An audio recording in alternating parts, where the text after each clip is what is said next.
Ustadz, gimana ya cara supaya kita nggak gampang bosen? Gimana ya caranya biar iman kita tuh ketika lagi futur, lagi drop itu tetap fresh gitu. Terus kalau misalnya kita kangen dengan liburan, kangen dengan hiburan, itu gimana caranya? Nah, di sini saya pengen nyampain bahwa iman, perasaan, fisik, tenaga kita itu fitrah kehidupan di dunia itu kayak gitu. Yazidu wa yanqus. Dia kadang-kadang menjadi kuat, kadang-kadang dia menjadi lemah. Itulah fitrah dari kehidupan manusia. Terus gimana cara kita menyikapi fitrah yang kayak gini? Ketika kita lagi kuat, ketika kita lagi mood, ketika kita lagi bugar, itu pasti semuanya jadi mudah. Tapi pas kita imannya lagi lemah, perasaannya lagi bete, tenaganya jadi dalam keadaan mager, malas gerak, lemes banget, pegel-pegel, apa yang harus kita lakukan? Ada beberapa hal. Satu, butuh vitamin, butuh makan, butuh nutrisi.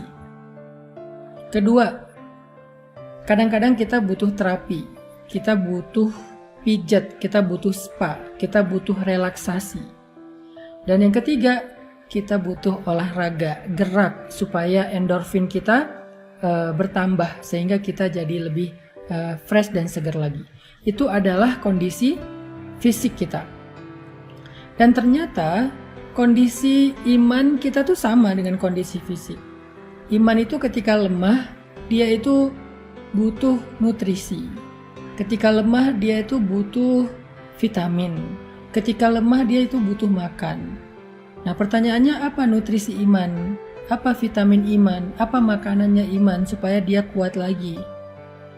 Ternyata kata para ulama, nutrisi iman itu adalah tafakkur. Sebagaimana nutrisi perasaan itu mencari hiburan, maka nutrisi iman itu adalah tafakkur. Apa itu tafakkur? Tafakkur itu memikirkan tentang kebesaran Allah. Itu nutrisi iman.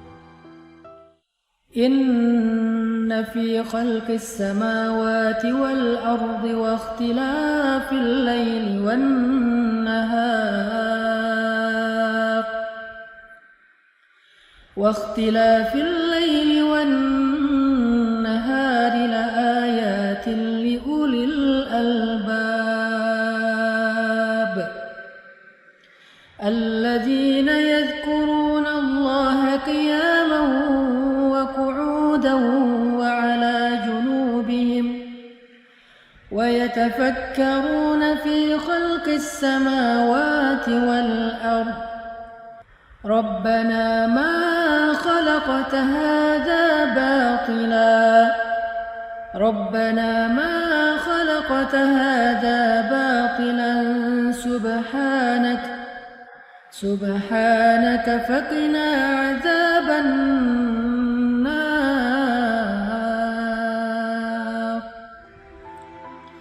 Allah Subhanahu wa Ta'ala berfirman, sesungguhnya di dalam penciptaan langit dan bumi dan di dalam silih bergantinya malam dan siang terdapat bukti-bukti tentang kebesaran Allah bagi orang yang cerdas, orang yang berakal, yaitu orang yang selalu mengingat Allah dalam keadaan berdiri, duduk, dan berbaring.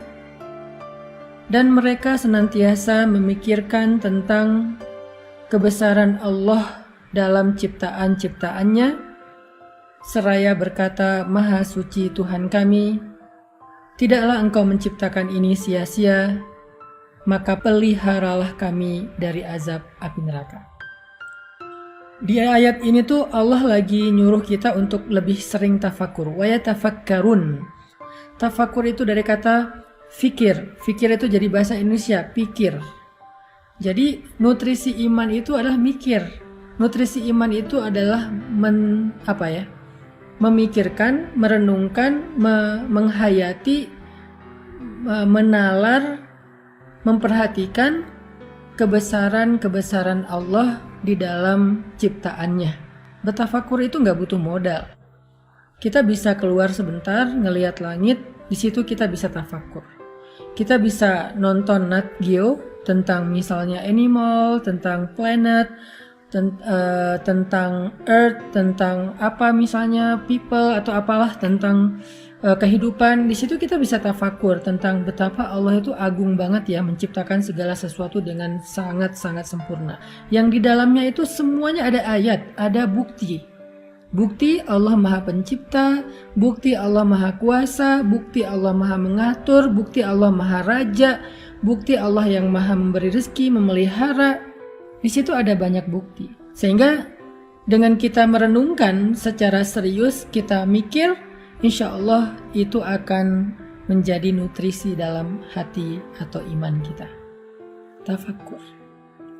Lalu setelah kita berpikir, tafakur, hasilnya itu harus menjadi iman. Apa maksudnya? Semakin sering kita mikirin tentang kebesaran Allah, harusnya semakin kita yakin sama Allah. Kalau kita tahu Allah itu Maha Mengatur, Maha Memberi rezeki, kenapa kita khawatir? Kenapa kita berputus asa? Kenapa kita kayak nyerah gitu? Kenapa kita ragu? Kenapa kita nggak mau ngapa-ngapain? Kenapa kita akhirnya kayak mundur? Padahal kita yakin Allah yang Maha Memberi rezeki dan Allah yang Maha Mengatur. Kenapa kita harus khawatir? Itu namanya tajdidul iman, memperbaharui iman.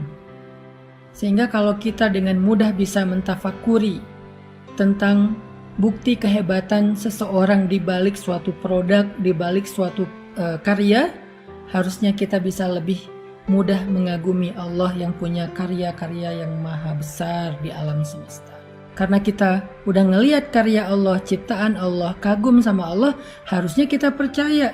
Apa bukti kita percaya? Kita ikut, kita nggak protes, kita nggak membantah, kita nggak mendebat, kita nurut. Itu yang disebut dengan tafakur, teman-teman.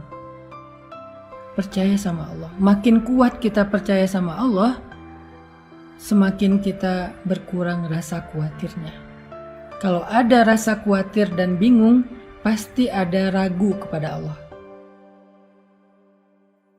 Pasti ada ragu kepada Allah. Semua kita punya keraguan tanpa kita sadari terhadap kebesaran Allah. Kita boleh bilang saya yakin sama Allah, tapi nyatanya nggak cukup dengan lisan, dibuktikan itu di sini. Pembuktian itu ada di hati kita ketika kita ada masalah. Seberapa mudah kita tenang ketika ada masalah bahwa Allah Maha membantu, Maha menyelesaikan. Di situ kita akan tahu kita ini imannya kayak gimana.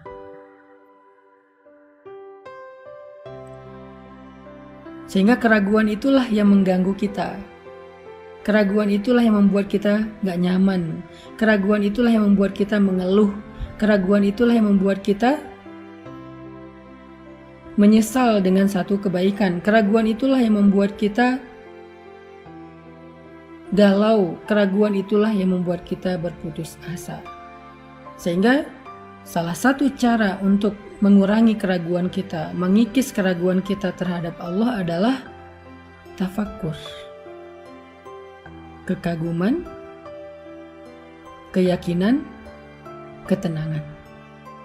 Untuk bisa kagum, kita harus mikir, kita harus ngelihat bukti-bukti Allah itu Maha Agung. Setelah kita melihat, mikir, merenungkan, kita jadi yakin sama Allah. Semakin kita yakin, semakin kita tenang dalam hidup. Kita yakin Allah yang menentukan jodoh, kita tenang soal jodoh. Kita yakin Allah yang menentukan rezeki, kita tenang untuk mencari rezeki, gak khawatir.